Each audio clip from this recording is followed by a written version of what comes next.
Antes de começar a falar os relatos aqui, quero convidar você a se inscrever no canal e me seguir nas redes sociais. Eu vou ler o relato da Beth. Bom dia, Perolinda. Tenho muitos relatos, mas vou começar do início. Me chamo Bernadette e conheço a Umbanda há 2 anos e meio. Meu primeiro relato é que aos 3 anos, mais ou menos, sempre quando ia na casa da mãe da minha madrinha, ficava sentada horas na sala, olhando um quadro de Iemanjá.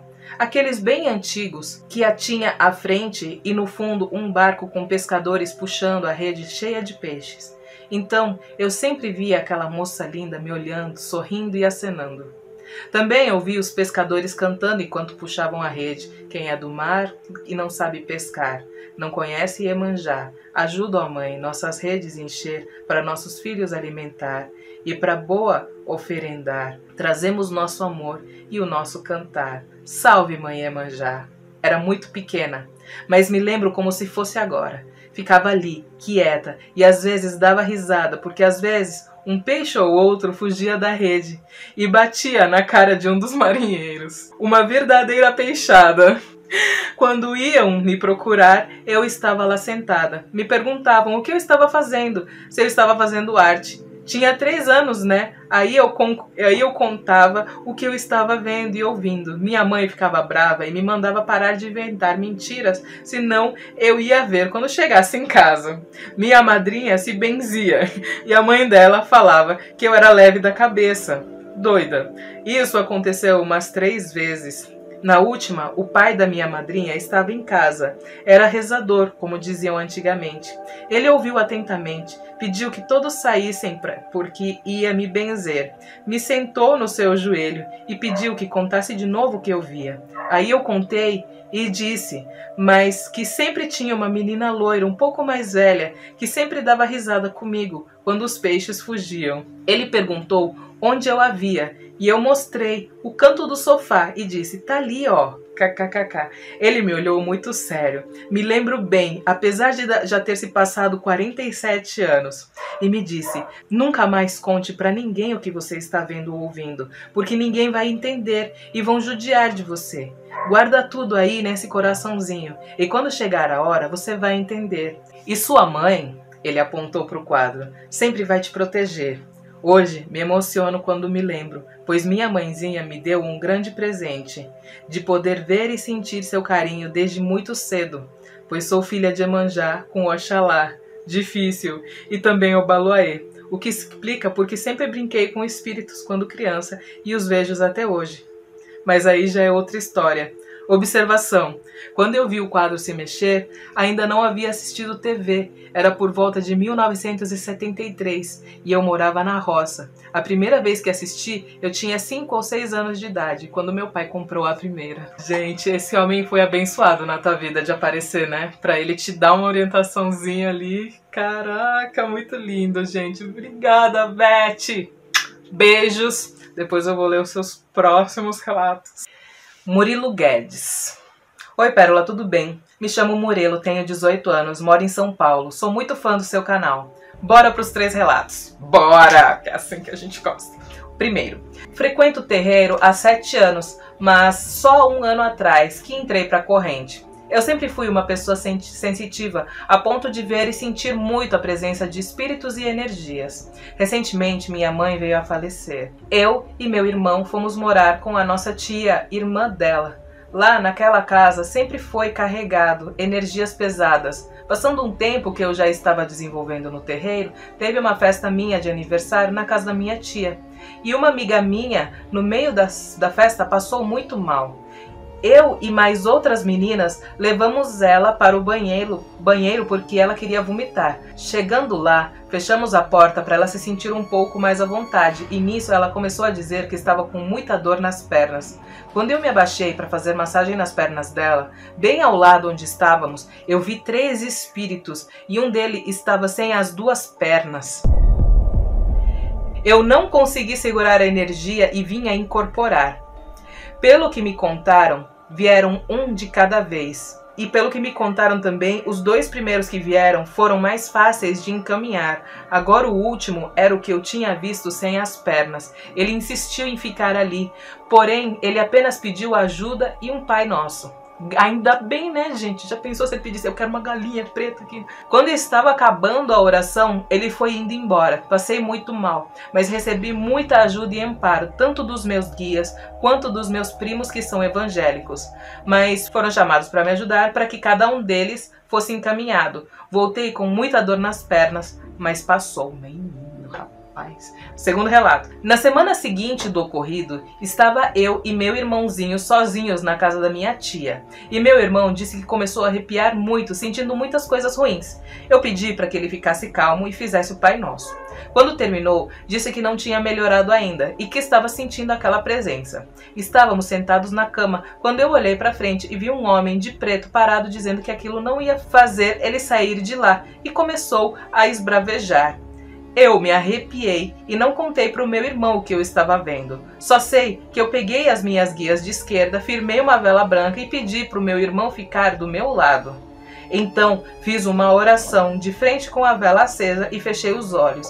Lembro de começar a falar muitas coisas, dizendo para que esse nosso irmão pudesse seguir em paz na luz para alcançar sua evolução, mas ele zombava de mim.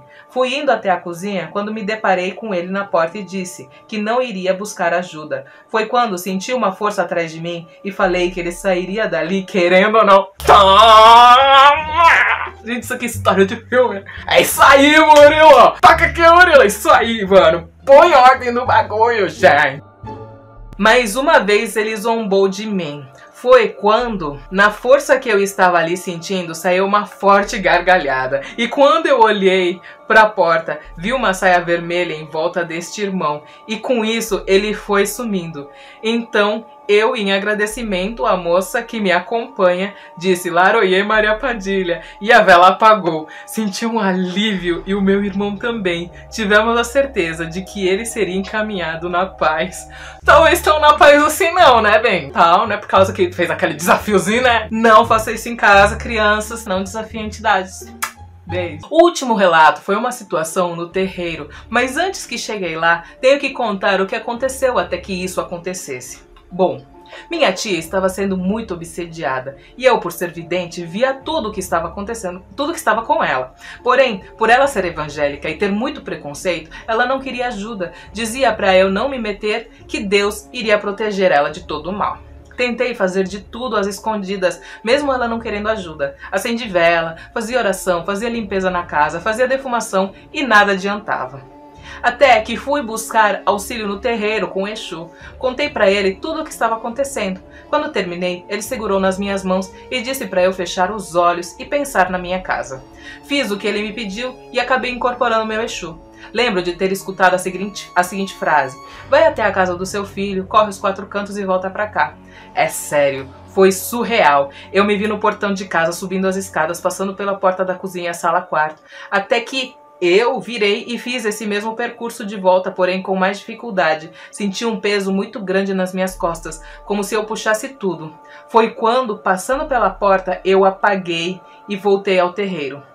Desincorporei e o Exu disse que as coisas iriam melhorar, que a limpeza tinha sido feita. Até aí, beleza, acabou a gira, peguei o Uber e fui para casa.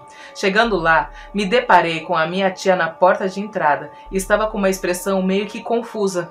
Perguntei o que estava acontecendo. Ela disse que estava na cozinha lavando a louça e de frente com a janela. Disse que viu um vulto todo de preto passando pelo corredor, entrando dentro de casa, indo até o quarto, o cachorro latindo, até que ela não viu mais. Gente, que massa esse relato, Murilo, eu tô muito feliz. Até que ela não viu mais. Quando ela viu no corredor, ela achou que eu tinha chegado mais cedo do centro, mas na verdade ela viu o meu Exu na hora da limpeza que fiz lá no terreiro. Não contei isso pra ela pelo fato dela não acreditar, mas resolvi trazer esses relatos aqui para o canal. Que Pai, Oxóssi e Mãe Iemanjá nos abençoe hoje e sempre, assim seja, Murilo. Gostei do seu relato, Murilo. Volte sempre que a casa é sua. O dia que supostamente vi Omolô. No dia que isso aconteceu, eu era apenas uma criança, por volta dos 5 ou 7 anos. Estava na roça no interior de Minas, na casa dos meus tios, até que resolvemos dormir lá. A lua estava cheia e tinha muito nevoeiro. Então eu fiquei um tempo vendo a lua pela janela porque sempre gostei de sentir a energia dela. Até que do nada apareceu um ser alto, todo coberto de palha. Estava me encarando. Eu, como nem sabia o que eram espíritos, morri de medo e me escondi debaixo do cobertor até que dormi e tive pesadelos horríveis de duas mulheres me usando como sacrifício para uma comunidade oculta. Acordei morrendo de medo e fui contar às pessoas o que aconteceu, mas ninguém acreditou.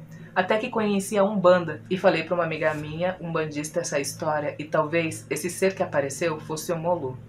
PS. Essa foi a única vez que vi este ser, e a parte de Minas que eu estava era uma parte que diziam que era amaldiçoada, por lá ter morte de vários escravos. Beijos, que Deus te abençoe e que seus guias te levem para a felicidade. Isso fez eu lembrar que eu morava numa cidade onde tinha muita assombração por conta dessa questão de escravos. E até no centro da cidade, dessa rodoviária, tinham criado uma capelinha lá para agradar os espíritos que estavam lá, para que eles pudessem deixar os vivos viver em paz, sabe? O dia que eu descobri que trabalhava no campo espiritual. Olá, esse é um relato de uma seguidora do seu canal. Pode me deixar em anônima. Há um tempo, eu tive bastante interesse pelas religiões afrodescendentes. Tive alguns contatos com entidades que incorporavam em uma pessoa da minha família. E minha mãe também estava ligada na Umbanda. Mas depois de um tempo, ela saiu. Eu descobri uma tenda cigana maravilhosa e ali eu me senti em casa e decidi que eu iria fazer daquilo a minha religião. Passando um tempo, em uma noite, eu dormi e acordei extremamente cansada. Fui pesquisar sobre e vi que geralmente quem é médium trabalha espiritualmente quando dorme. Nesse dia em que descobri, eu pedi para minha cigana que ela me desse clareza no sonho e que eu pudesse ver. Sonhei com uma mulher que deveria ter entre 20 e 25 anos, e ela era repórter e queria fazer uma matéria sobre um cemitério. Nós estávamos num corredor, e nas paredes e chão tinham gavetas onde guardavam ossos, e tinha uma gaveta entreaberta, e eu dizia a ela, olha, você pode vir por aqui. E vi que essa gaveta estava aberta, mas também que eu não estava pisando no chão, estava descalça, porém flutuando. E ela estava normal. E disse que não conseguia passar por ali. Então subimos o cemitério e viramos uma esquina de catacumbas e ali estava uma recém-feita que estava cheia de flores e fotos delas. Eu não me assustei e fiquei do lado dela como quem estava consolando ela. A partir desse sonho, eu tive certeza de que meu espírito trabalha à noite levando a verdade a outros espíritos desencarnados. Fui dormir nesse dia 1 da manhã e acordei às 3 da tarde. Beijos, Pérola. Espero que tenha gostado. Gente, mas olha, primeiro, eu fico pensando, sabe o que eu fico pensando? Tipo assim, se a gente consegue distinguir se a pessoa ela tá lá em desdobramento ou se é uma entidade espiritual. Porque eu já ouvi dizer também que a gente pode ter um obsessor vivo encarnado. Às vezes esse obsessor dorme e fica... Essa pessoa tá viva, ela dorme e ela fica fazendo obsessão espiritual com a gente. É um absurdo.